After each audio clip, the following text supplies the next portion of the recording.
Hey everyone, welcome to Let's Create. Today we're going to look at 3 basic AIs that anyone can implement into their own games using Unreal Engine 4. The first enemy is a charger enemy, kind of like a normal zombie or melee attacker that will just run at you and try and hit you. The second enemy is a basic turret that can look and rotate and shoot at you. It could also be a type of enemy that stands still like an archer, or an enemy that just stands still and shoots at you. The third and final enemy is one that can move between 3 patrol points and shoot at you, offering a greater challenge than the first 2. Let's begin. So we're in the first person template, so everyone can follow along, just create a new project and start in the first person template. As you can see, everything works exactly the same as the project you have open now. We're going to go into the content folder, create a new folder and call this blueprints.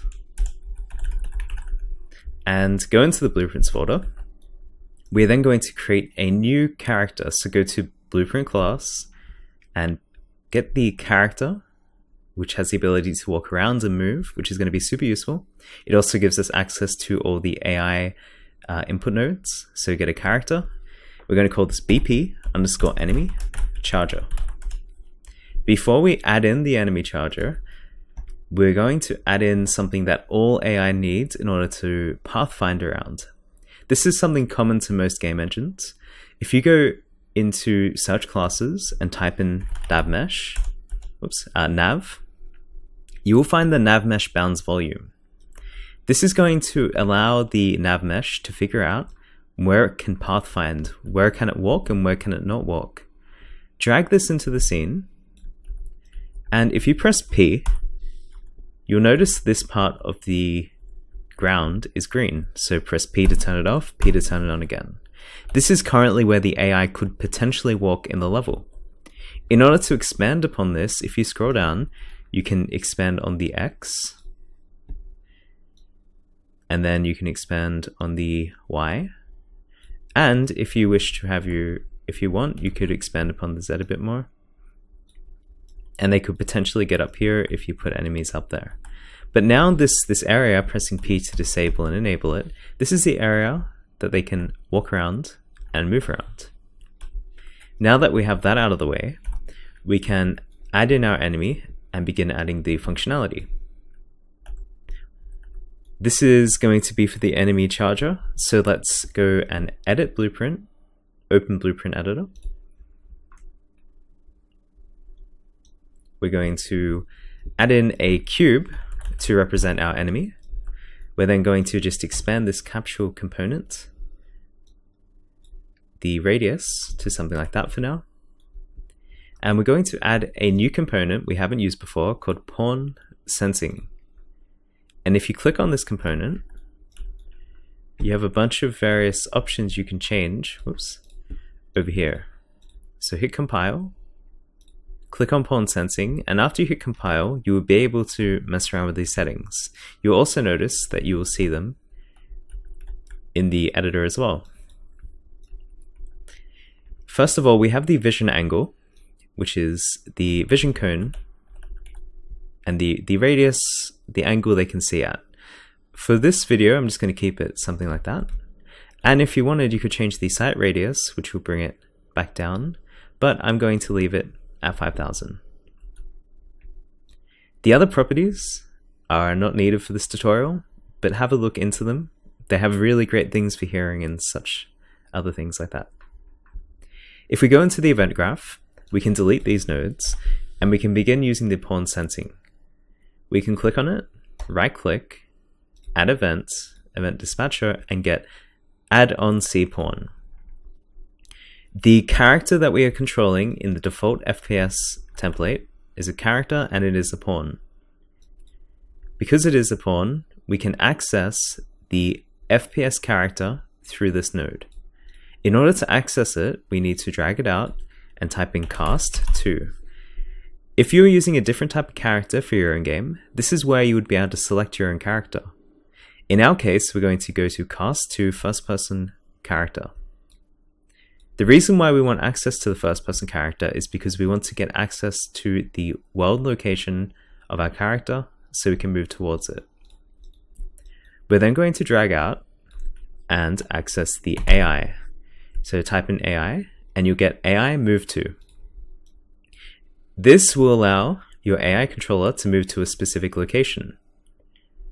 The location, you can set either a destination, which would be a vector in the world, or you can set a target actor.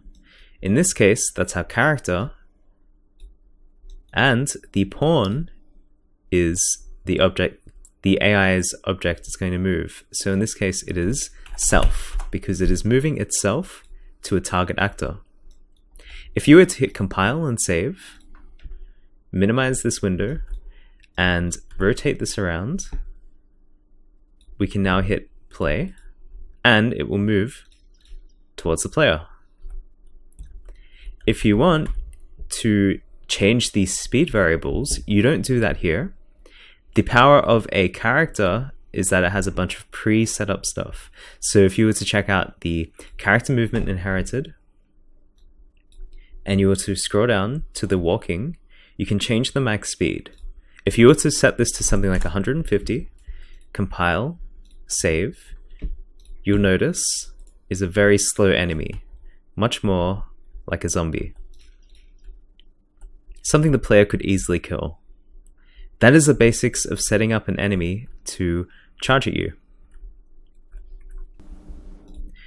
Feel free to change and play around with all these variables on the side to modify the enemy's movement.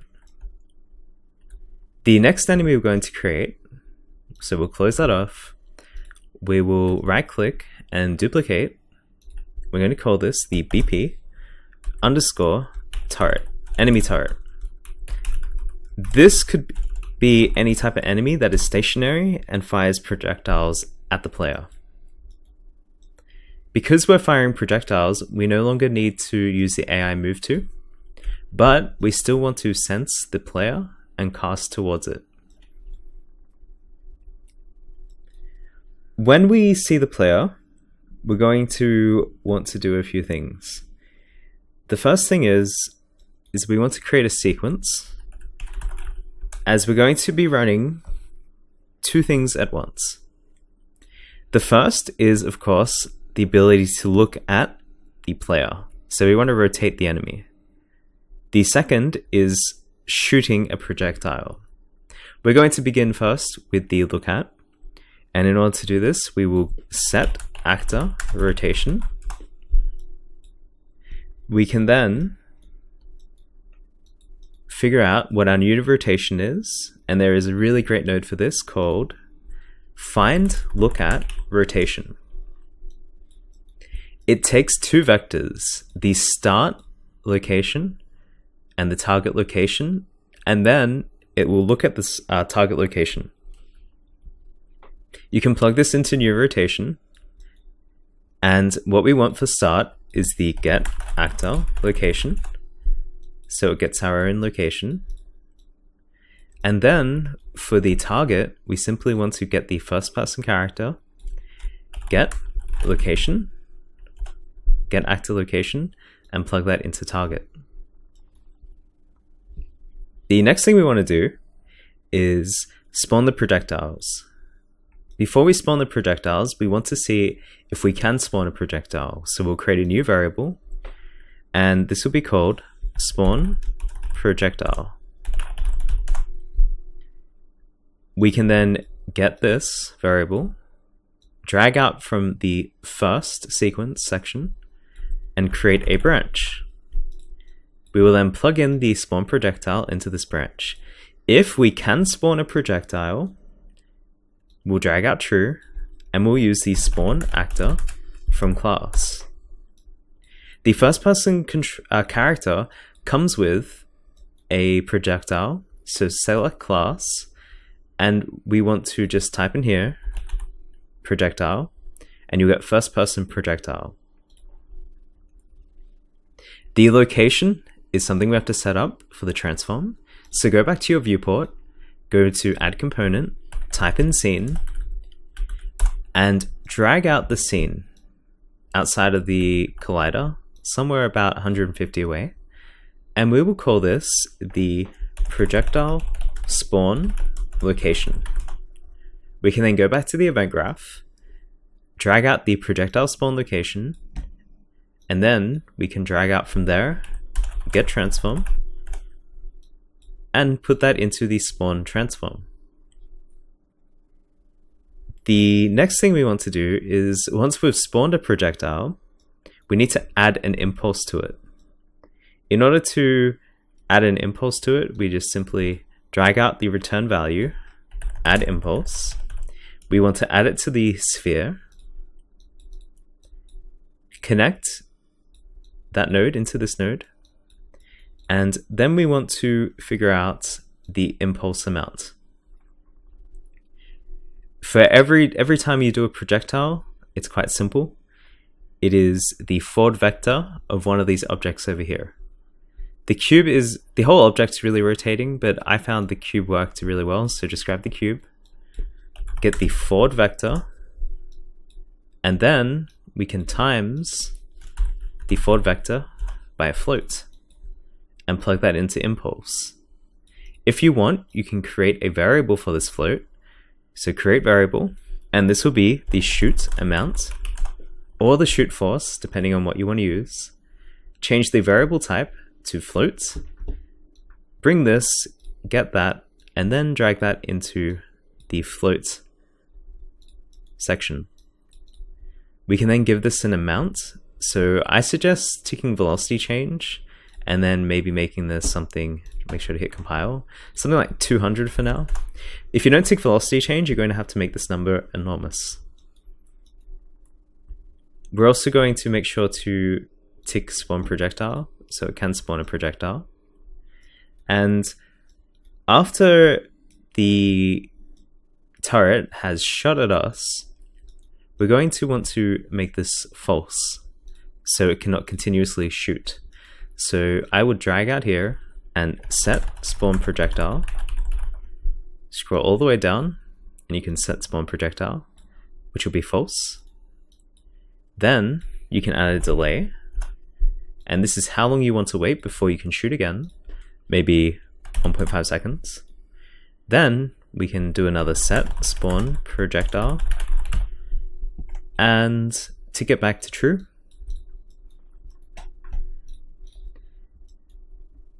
compile and save that, and we can test if it works and see what works and what doesn't work. So go back into the scene, drag in the BP underscore enemy turret. I'm going to make this enemy face away so it doesn't chase me, and I'm going to make this enemy look at the player. I'm going to hit play, and it's rotating and shooting projectiles at me. And this one is going to chase me whilst this one is shooting at me. And you can change all of these numbers to suit whatever you want in terms of the amount of force behind the impulse and the duration between how long it can shoot. So this is really the cooldown timer. The next thing we're going to do is create an enemy that can move around and shoot at you. So we're going to close this, duplicate the BP underscore enemy turret, so duplicate that, and this will be the BP underscore patrol enemy patrol and shoot. Open this blueprint up, and what we want from here is we want it to look at us. We definitely want it to shoot at us, so we can comment this. So comment that, and we'll just call this the look at and shoot pawn. The bit we'll want to create is a unique section. In order to create this, we're going to have quite a bit of setup. We need positions for the enemy to move between. In order to create these positions, we need to add component and add a scene component. This scene component will be called the move position 1. We're going to then duplicate this, press Ctrl W, move position 2, Control W, and move position 3. If you want more than 3, feel free to add more. Within the event graph, we're going to right click and type in begin play. The reason why we have a begin play is because we're going to initialize some values at the very start of the game. We're also going to add a new variable, and this is going to be called the patrol points. We're going to convert this into a vector because we need locations, and we're going to convert this into an array because we want a number of positions to move towards. We're then going to drag this out and select set. Connect that node, and in order to set the positions, we need to make an array. So make array, and what this means is we've already made an array, but this will give it positions. We want 3 of them, so 0, 1, 2, and then you want to drag these out. So get, and get. You then want to drag from here and get world location. Then you can copy and paste this 2 times, plug in the nodes, and then plug in these nodes. From here, we can drag this over here, and this will be by pressing C, set the patrol points. Now that we've set up these patrol points, we can make the player move between them. In order to move between them, however, we need an integer. So create a new variable, and this will be called the current patrol point. We're going to then make this an integer and make it a single variable.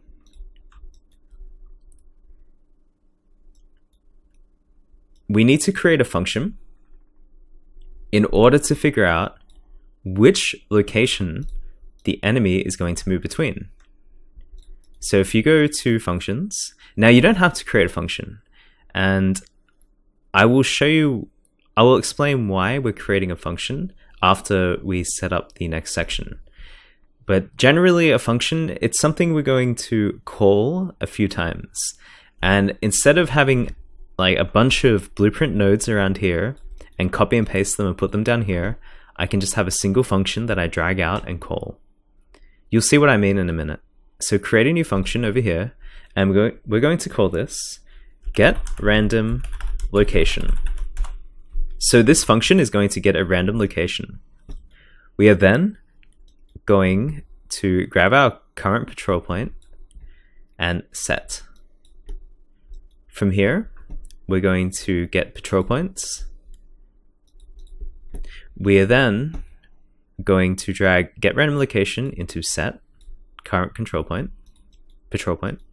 and then from here we can set this to a random integer, which is really cool. So what this will do is it will select a random integer based off a max value. For example, if I set this to 100, it would pick a number between 0 and 100. We could set this manually, but it's much better to set it according to our array in case we change this later on. In order to change it according to our array, we can get the patrol point, we can drag out and get the length, and that will be the max amount of, if we go back to here, where we made array, we made 0, 1, 2, we made 3 pins. So the length is the maximum amount of pins that we have added in, the maximum amount of vectors that we have added into our patrol points. So this will go 0, 1, 2. We'll get a value from 0 to 2 and return an integer. By returning a value of 0, 1, or 2, it can then move to one of these move positions. We're going to compile and save that, and at the start of the game, we want to get a random location. So this is why we have set up this function, because we're going to call it one more time down here. Down here, we're going to create a new section, and we're going to create a timeline. We're going to call this the patrol timeline, and we're going to drag out to create a sequence. of two events. First of all, we want to move our actor. So drag this out, set actor location. The location is going to be a lerp. So create a lerp vector. And we're creating a lerp so we can move smoothly between two positions. Right click, get actor location. The first value has to be our own location. The second value is going to be the patrol points. So right click, patrol points, get patrol points. We're going to drag out and we're going to type in get. And we're going to get a copy. The reason why we're getting a copy is because if you notice, I'll just drag that into there. If you notice, it asks for a number. This is the index for the array. As I mentioned before, we have three indexes, 0, 1, 2. If I was to type in 1 and drag that into B, it would get the second move position. What I want is to get the current patrol point and drag that into here. Remember, this is a randomized value from 0 to 2, so it'll get a random position to patrol to every time we call the function getRandomLocation. And if you're catching on to all this, you realize that the second part of the sequence, we need to generate extra locations. And this is the easiest part of all of this. We just drag this out, type in delay, and maybe every 2 seconds, we'll drag this one out again. We will get the getRandomLocation node. Compile and save that. And what's going to happen is it will get a random location every 2 seconds, and it will move towards it. So we can grab this, press C, move to location, and generate new location. If I didn't create this function earlier, I would have had to take in any code, any nodes, and paste them down here. A function, it may seem a bit complicated at first, but it's a self-contained node that you've created yourself, which does something very simple like this. It's really nice. So hit compile and save. I'm going to go into the scene and hope this works. So let's grab our patrol and shoot enemy, rotate it to face the player. I'm going to rotate this away because I don't want to deal with the basic enemy for now. And before you get excited and hit play, drag this down here, and remember we have to set these positions. So set them in locations around the enemy that you want it to move to. The only other thing I forgot is to go into the BP_enemy patrol and shoot, type in gravity, go to character movement. It has a gravity scale. Set this to 0 for now, or else the character's just going to fall down. Compile and save that, hit play, and it's shooting at us. It's currently not moving to a new position, so I'm going to figure out why. So let's go back into here. So, oh, I know why. On our timeline, double click, we need to autoplay and loop the timeline. So autoplay and loop, and this timeline will play. It wasn't doing this before. So let's hit play again.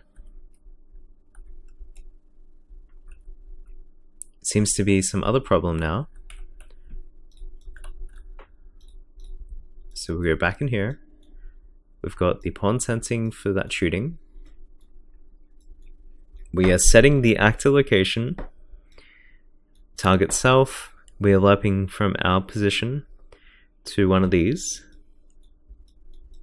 On event begin play, we've set up the array. Oh, the alpha. I forgot about that. Set the alpha to 0.2. By setting it to 0, it can't actually move between locations. There we go. So you'll see now, it will move between position 0, 1, 2, randomly every 2 seconds. Thanks for watching, everyone.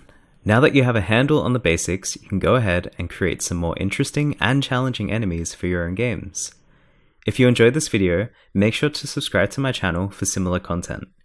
If you'd like to see more videos and higher quality videos, consider supporting me on Patreon, as it allows me to focus more on the channel. We'll have a bunch more videos about the Game Jam this week and hopefully another resource drop. For those who are in the Game Jam, we have 3 days left, so let's make them count. Once again, thanks for watching, and I'll see you all in the next video.